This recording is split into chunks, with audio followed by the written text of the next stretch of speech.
Okay, we got a whole bunch of junk up there in the house. Good stuff, I guess. Must be good because we've had it stored in the house for years. Anyway, we got a lot of junk that's in the way up there. We want to try to get it cleaned out, and so we can work on the house a little bit. And I need to get the basement cleaned out a little bit more so we can work on the airplane fuselage in there. So I'm going to build some sheds here to put some of the stuff in that doesn't need to be kept in a place that has heat in it, and stuff needs to be kept dry. So I'm building these little sheds, and I've designed them with a flat roof. I'm going to stack them. I can stack two on top of each other, or one on top of the other one, and so that's what I'm building these for. And what I did here was I got a 6x6 that we cut on the mill. It was a nice 6x6, and we cut it into two 4-foot lengths, and then lag bolted in three 4x6s onto that for support, and 2 foot on center or whatever, so they're 4 inches support underneath it, which should be plenty for a 3/4 inch plywood deck. I built a 2x4 frame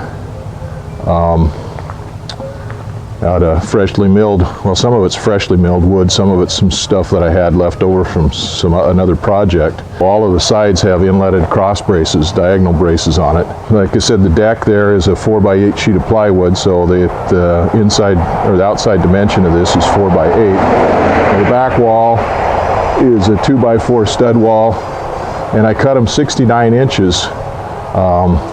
And I did that so we wanted about a 6-foot ceiling in there, so it'll wind up being a little bit more than a 6-foot ceiling with the way it's built. So there's a standard, and I put them on 16-inch centers because there'll be another one stacked on top of it. Doubled up the center, put it on a 2-foot center and doubled that up so it'd support the load all the way down to the 4x6 underneath.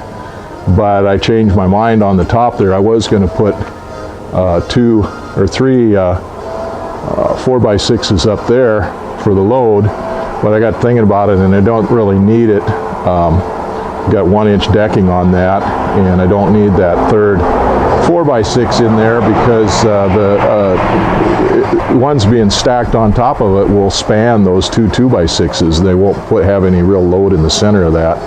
So that I didn't need the doubled column in that center. These side walls here are 2 foot, and that leaves a 4-foot opening for a door, nice big door. And then again, like I said, we got 4x6s laid on the flat on top. They're plenty strong enough for that. And then 1-inch decking, spruce decking, and some old salvaged roofing steel on top. It's cleaned up, and it'll work just fine for that.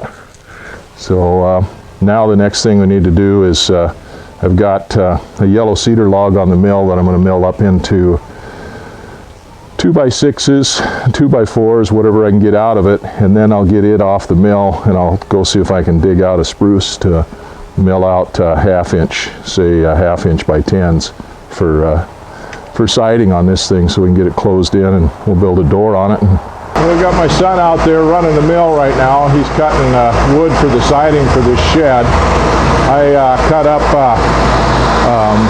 a yellow cedar log into 2x6s and some other crap that we had out there, and then I put a spruce on there and broke it down into a 10-inch cant.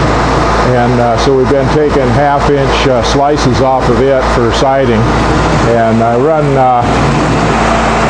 one blade on there between the yellow cedar and then breaking down the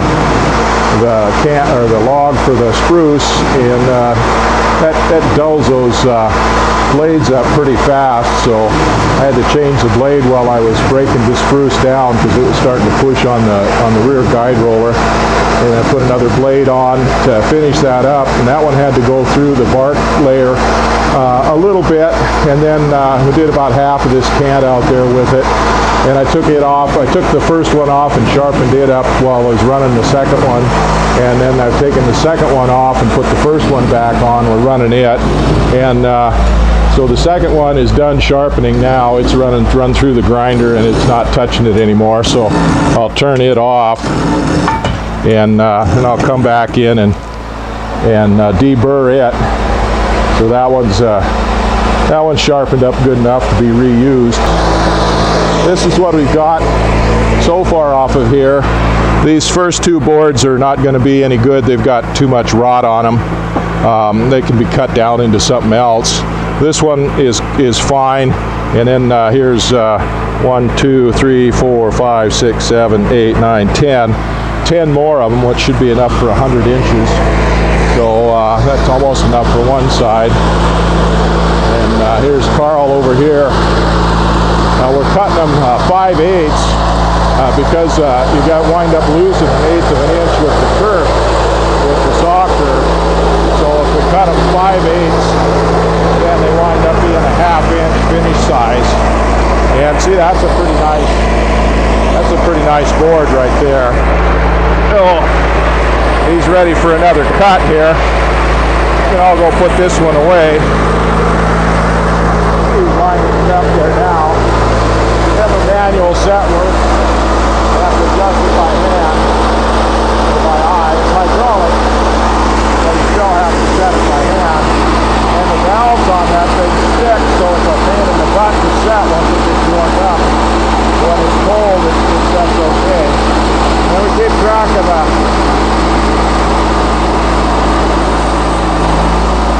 So there goes another one.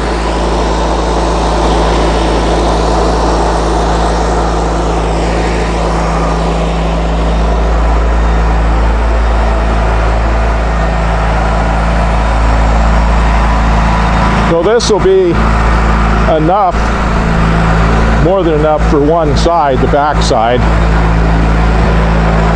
the full back side. We've got another log up there that we'll cut up, and then we'll have plenty for the whole shed. Now that's plenty long enough. That's about 11. That might be a 12-footer. So we can trim that off. See the ends, it's set for a while, so there's moisture come back on the ends of them a little bit and got a little bit of rot in it. But they'll trim up real nice into a 8-foot long board. And that'll go on there and be a real nice one.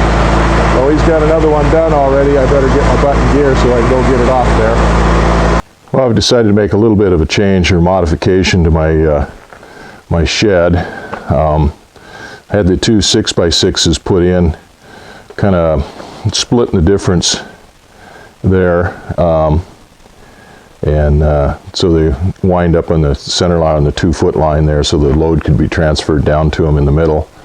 But I got thinking about it, it might get a little bit tippy, even though it's plenty to hold everything up with the 4x6s and everything. It'll hold the load. Might perchance get a little tippy, so I decided to put a couple more on the outer ends just to keep it from tipping, and kind of as outriggers, you might say. And what I did is I had an extra length of 4 foot, a little bit longer than 4 foot 6x6, so put underneath that edge right there, that corner. And then I had a 4 foot 4x6 I can put underneath that corner, and it's not going to look quite balanced, but it's going to work just fine.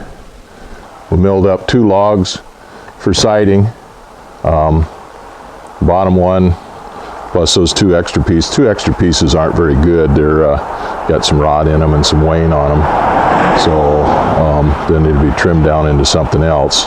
But I got those pieces there out of one log, and then that's the second log there, and I've got them.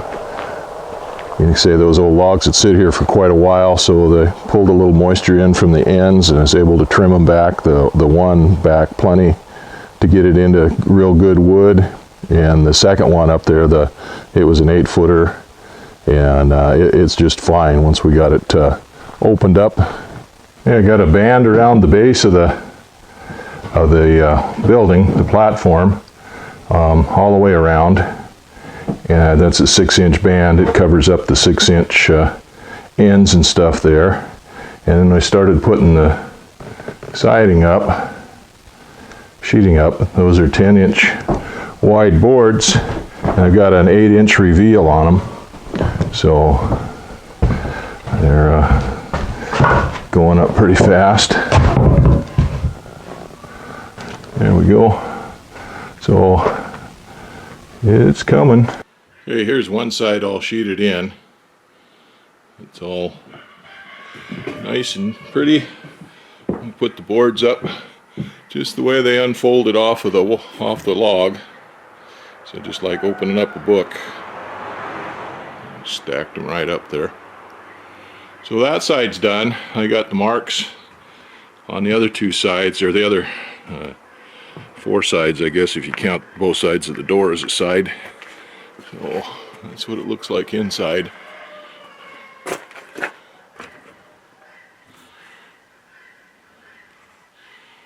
Well, I got 3 sides sheeted in. Got to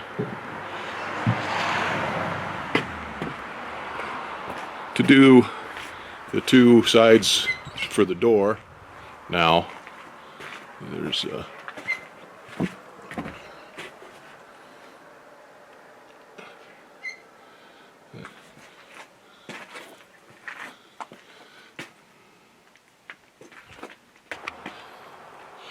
okay, the building is all sheeted in now.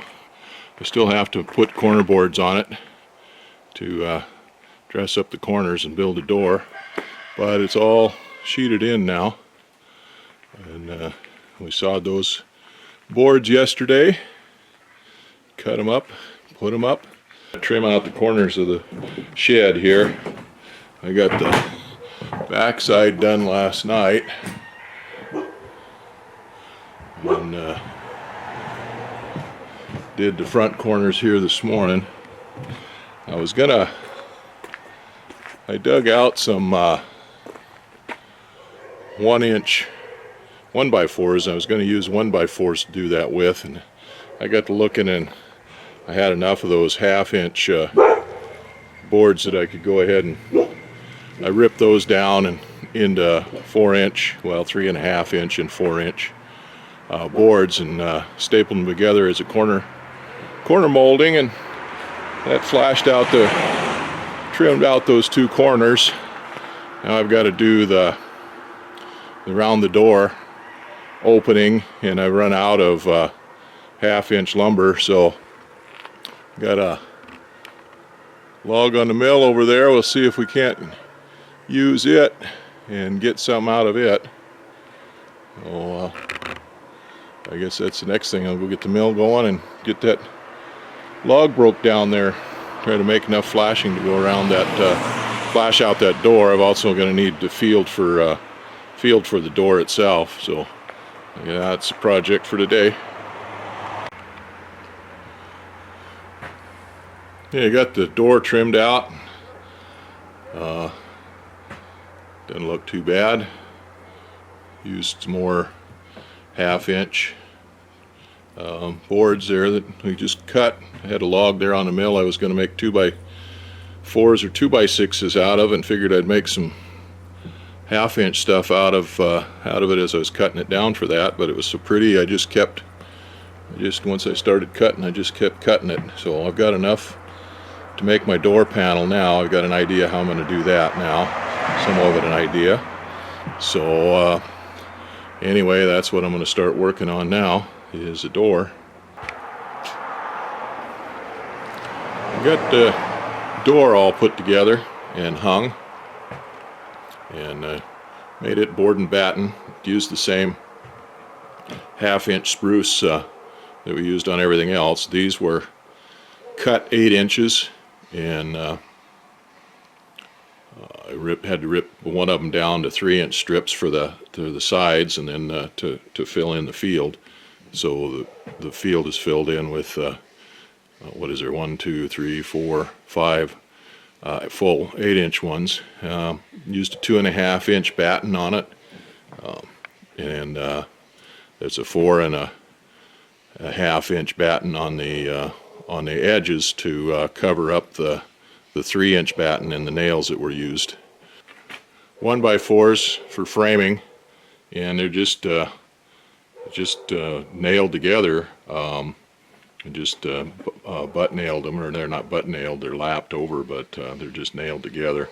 We used two of them for the longerons, the long ones up and down, and then there's 3 going across, so we've got something to nail the field into, and 1 diagonal for strength, for rigidity, keep it from sagging. And we used 3-inch screws, and they went in because they're going into a full 2x4s, two 2x4s there on the wall, so they went in there plenty, and they stick out here just a little bit, 1/2 inch. So 2.5-inch screws would have been plenty, but I didn't have 2.5-inch screws, so it is what it is. I'll have to get the grinder and grind those off, and they'll be fine. That's what it looks like now. Well, I've got to put door stops in on the frame of the door, and then got the door on, all hinged, made a latch for it. Now that's just a piece of that same 1/2-inch spruce.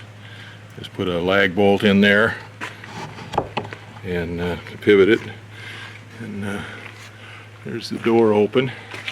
Now I ground off the screw tips there that were sticking out, polished them up a little bit. No, still want to put a shelf in here, a couple shelves in each end. But right now, that's a completed shed.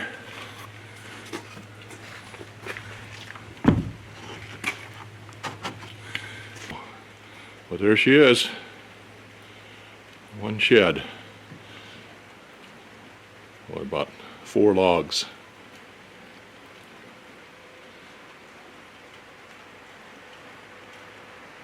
Maybe 5 logs.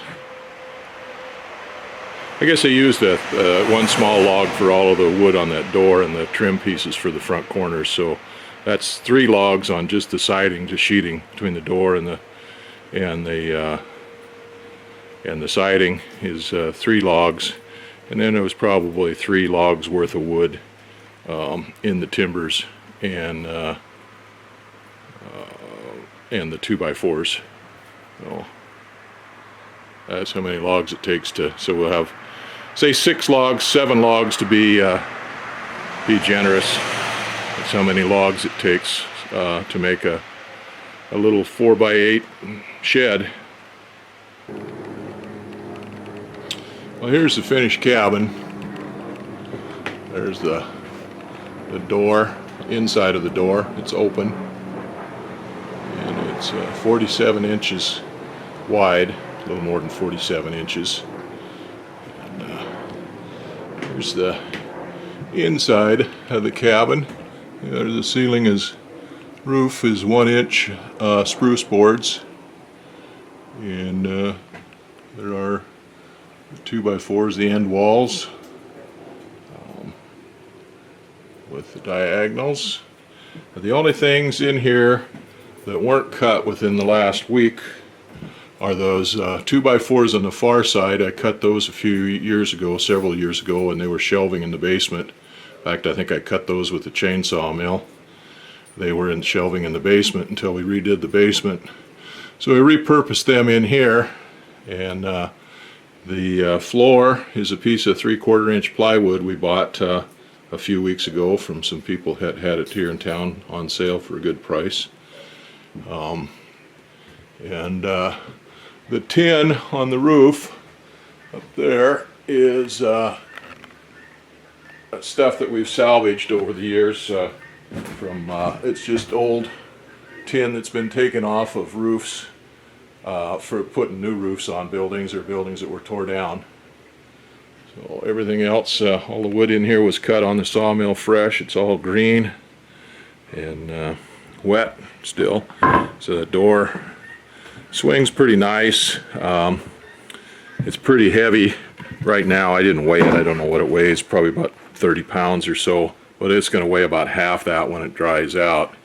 The hinges are pretty stout hinges. They're stainless steel hinges that I got for the doors on the basement, but they were too small for that, so they're plenty strong enough for this. I've got 3-inch stainless steel screws going in there, and they will go in right here on the building itself. They go into the 2x4 studs that were used there at the door, and then in the door itself they go through where the 1x4s were doubled over, where they lapped. They go through the trim board there, the batten, and through the board underneath it, and then through the two 1x4s on the inside. And they stuck out a little bit, but I ground those off. I took the grinder and ground those off and polished them up a little bit so they're not sticking through, not going to catch anybody or tear anybody's clothes or anything.